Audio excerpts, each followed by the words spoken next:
Hello, Old Kentucky Home Middle School Vice Principal Interview Team. First, I want to thank you for the opportunity to share with you a little bit about myself today. And I'll look forward to our time together on Thursday where I can share even more and learn a little bit about Old Kentucky Home Middle School.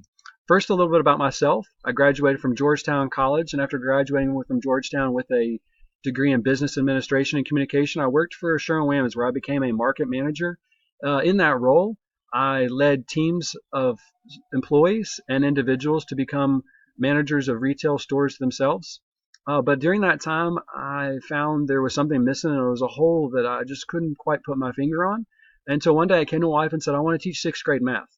I spent the next year visiting with schools, visiting with teachers, visiting with principals, spending time with students, making sure that that was the right choice for me. Through that process, I did find that I was being called to have a positive impact and to be a positive role model on middle schoolers. So I went to the University of Lowell where I received my master's in education.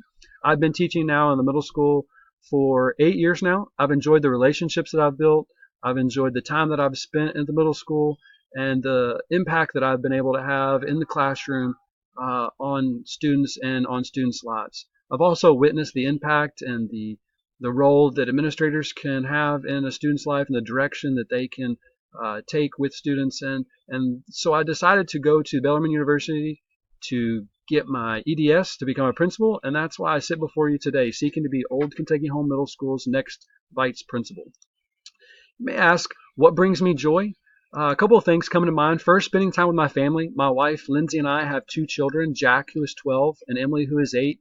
We love to spend time outdoors, whether that be camping, whether that be hiking, just spending time in a creek, or putting hammocks up and sitting back relaxing, maybe reading a book. We just spending time in the nature and the outdoors is something that brings us great joy. Also, cheering on the Wildcats, whether that be at a game, whether it be in our home, cheering on the Cats is something we have a lot of fun doing.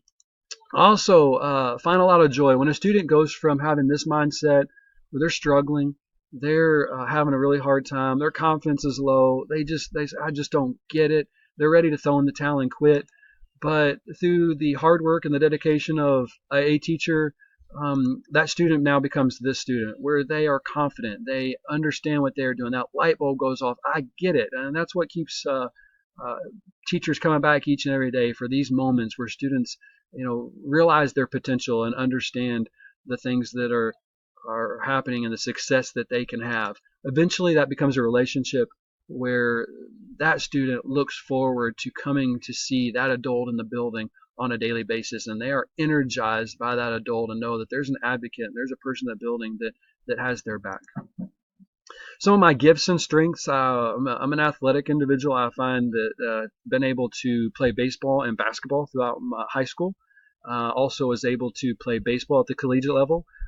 Playing high school and collegiate athletics requires a lot of teamwork, a lot of cooperation, a lot of hard work.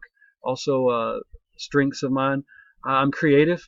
I like to create things, and I also like to be creative and innovative. Think of new ways and different ways that I can help individuals and students and other people around me be successful. Working with middle schoolers and having a middle schooler and an elementary schooler of my own requires you to be patient, compassionate, and supportive. All things I feel are gifts and strengths of mine.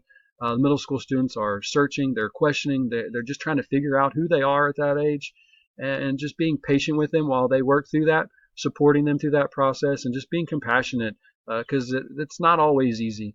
And it's not always easy for them, and they need those people there to support them and be compassionate and help them along the way. Also enjoy and like having a lot of fun. I think it's important to make school fun, make the classroom fun, make learning fun. Uh, that also includes going and seeing them outside of the classroom in their element and see those students where they're having fun outside the classroom, whether that be a game or a performance or just activities that they enjoy to be involved in. I see Old Kentucky Home Middle School in Nelson County as being very similar to the community that I grew up in. Just a community that's very tight knit, small community that when you go out in the community, you know each other. You've built relationships with each other. The community celebrates one another. They celebrate their history. They celebrate their heritage. They're involved in the schools. There's just a lot of involvement with all the stakeholders. And I feel that's one that I really would enjoy being with. That's a type of community that had a big impact on my life and a one that I want to be able to give back to. These relationships are ones that don't just end when the student leaves middle school, but relationships that continue on for the rest of your life. With that, I thank you. I appreciate your time, and I look forward to seeing you on Thursday morning. Thanks a lot.